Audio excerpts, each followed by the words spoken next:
$0 for a better health care system in the state of Illinois. How can... How much it's going to make the state an absolute fortune. Well, it may do that, but for me, this is not about revenue, because if it was, I'd have the same bill California had, which would just be to go ahead and legalize marijuana for all purposes. For me, this is not about revenue, it's not about drugs, it's about health care. And when we talk to legislators, we have to keep it right there. We have to talk about health care.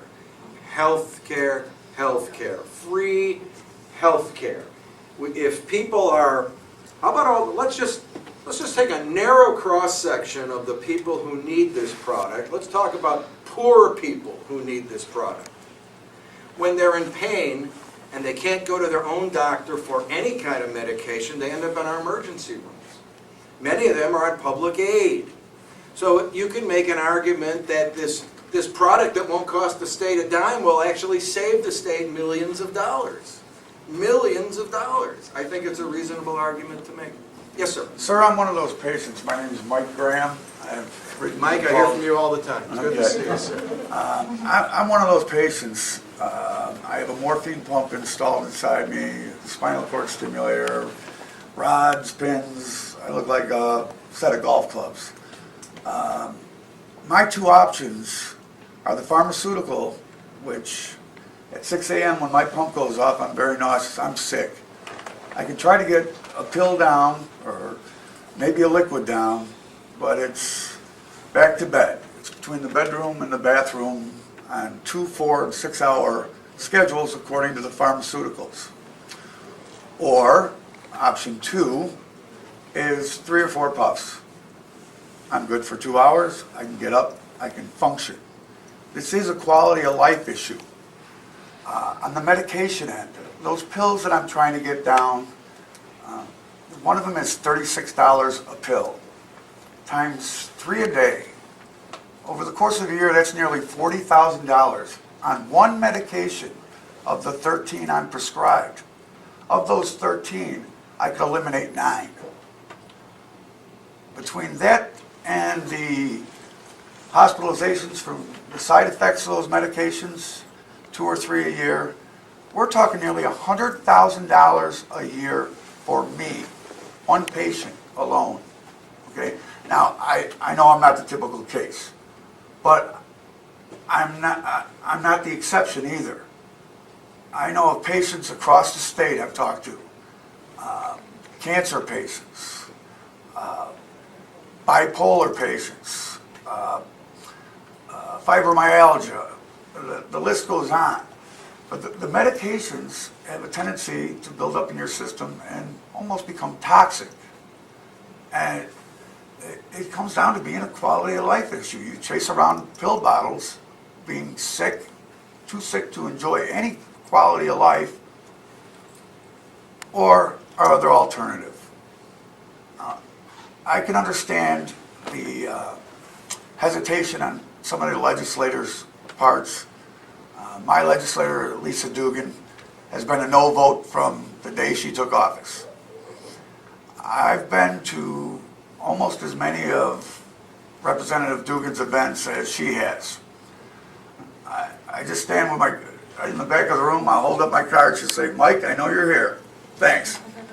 I believe she will support us when you bring this to the floor. But patients around the state, we have to get them in every district. Part of the problem that I've seen is we have 22, 24 groups from all different areas of the state, and there's nothing together. We need to have a concerted, concise, focused effort to get this thing passed. And whatever it's got to take. You got to drag a patient, I'm available, okay? And I know a lot of other people would be more than happy to. They just need a direction, more or less. And Mr. Lang, we really appreciate all your hard work. We really do. Yes, I'm trying to get a hold of my representative, meet with her. I've been having Crohn's disease since 2000. Who's your representative? Mulligan, Okay. Mulligan. My mom's going through chemotherapy right now. I've been calling since May, since the Senate passed. Trying to set up a meeting, just even talking on the phone, all I get is secretary stuff. They write down my info, she said she'll get back to me. Dan Lynch from Illinois Normal tries to help out. Marijuana Policy Project tries to help out. No response. So next time, go into Rosemary Mulligan's office and see the secretary, even if Rosemary's not there, and set up a specific appointment. Okay. Now, you know, the legislative session starts the day after the primary. So most of the next several months, we're going to be in Springfield. It's going to be hard to see legislators. But some of them are in their office on weekends. Mondays and Fridays are usually off days for legislators. And we have a 2-week break starting the 29th of March. So if you have to wait till that 2-week break, go see her then. She'll be around.